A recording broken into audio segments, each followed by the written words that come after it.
Hey everyone, welcome to another top 10 list. This week's top 10 list is going to be the top 10 false finds when you do your strap search. I've been seeing a lot of people do strap searches lately, and I'm glad to see it. I'm glad to see more people are diving into currency, not just coins, especially with the coin shortage.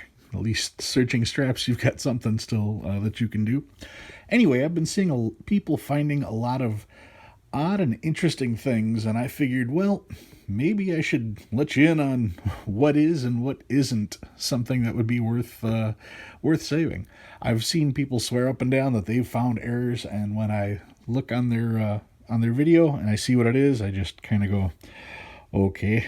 So let me try to help you guys out with the top 10 false finds when you are strap searching. These are in no particular order because, like I said, each one is still only worth $1, so it doesn't really matter the order you put them in. Number 10. First note that you see here, you can see it's got green on the top. Second note you can see has got this whole section here is green. And the third one has got black in the corners.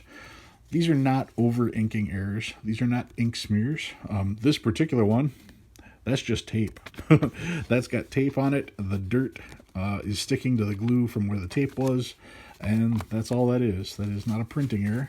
That's green marker, and this one was probably in somebody's jeans when they got wet.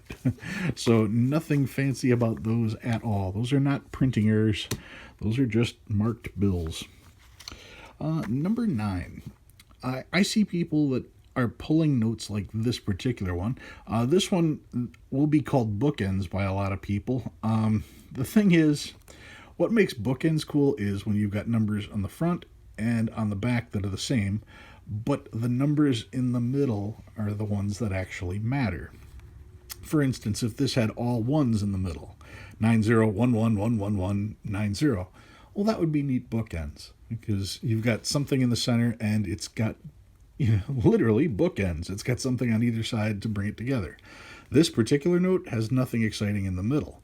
It does start with 90, it does end with 90. Now that alone does not make a note rare, because every note has two numbers to start with, and that means with 2 digits, you have a 1 in 100 chance of the last 2 digits matching it.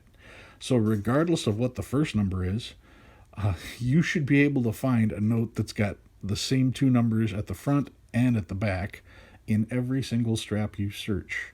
So it's not rare. What would be cool is, like I said, if the middle numbers were all the same, then you would have what would be considered bookends, not just the front 2 notes matching the last 2 notes. All right, what do we got here?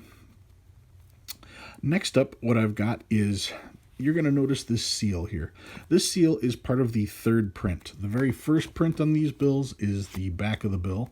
The second printing done on the bill is George and the border.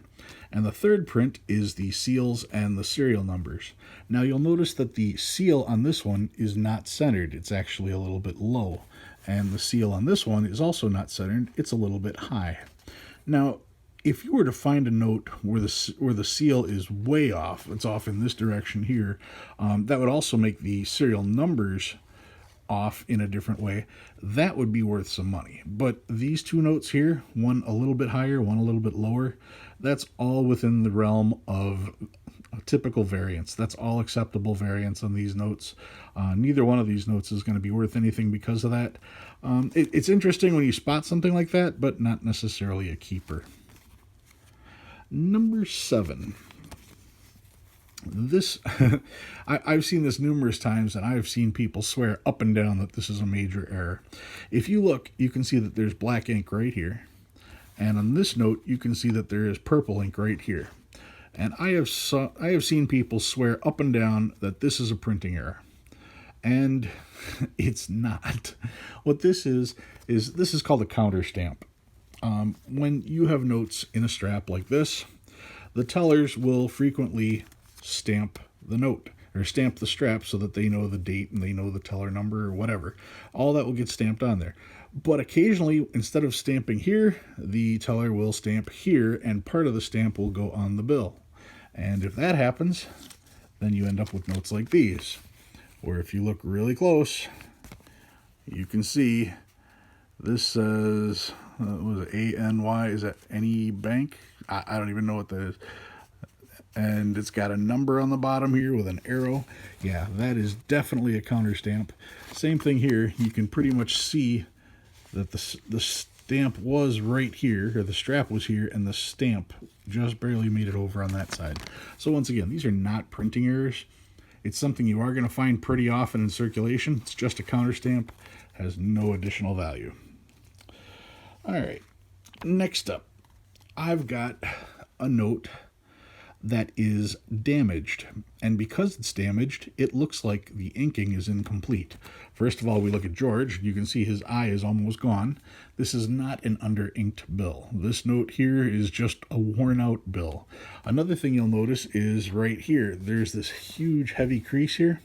You can see the C, but you can just barely make out the one. The one's been pretty much scratched off of that bill.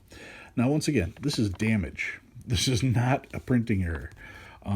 There is such a thing as an under-inked bill. This is not it. And an under-inked bill may not have the number over here, the plate number, but this is right on that crease, so you can see why that's no longer there. So yeah, damage on a bill can often cause people to think that they've got a misprint or an error. Next up, I've got an overprint. Now you'll notice 239, that first 9 right there, that's been heavily inked. It's just a little bit of extra ink on the numeral is all it is. It's not worth keeping. You're going to find a bunch of these in every strap that you search. So nothing special about that, but it is something you are going to come across pretty often, over inking on the digits like that. My next note, I don't know how well this one's going to turn up because I've got everything lit up pretty good, but this serial number is the normal tone for a serial number, but this serial number here is extremely light in comparison. So this does have a little bit of under inking on the serial number. However, all the digits are still visible. Every part of every letter and number is still visible. So even though it's a lighter shade than this shade over here, it's not going to be anything special. You'll find a number of notes that have varying ink on them.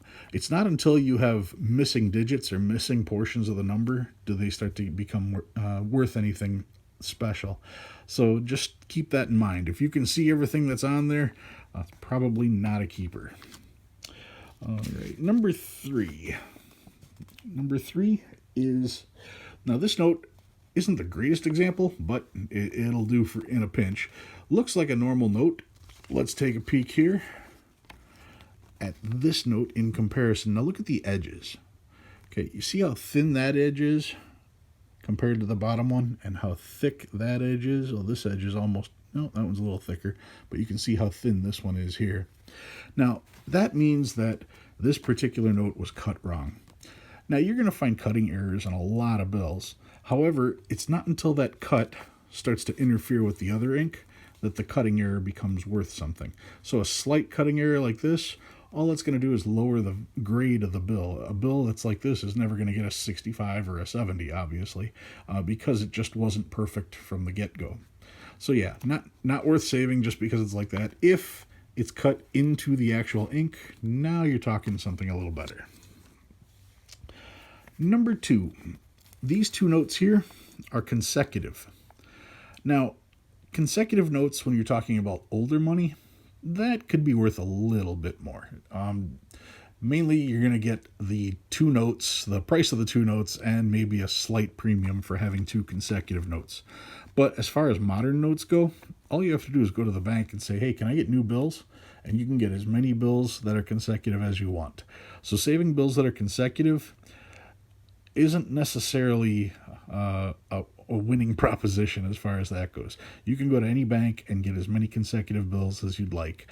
Star notes, that's a little different. Not much, but it's a little different. If the star notes are out of a series that's less than 3.2 million and they're consecutive, yeah, maybe. If it's I've got a whole strap of 10s that are star notes that are consecutive, and those are out of a run that's less than 3.2 million, so that's worth keeping.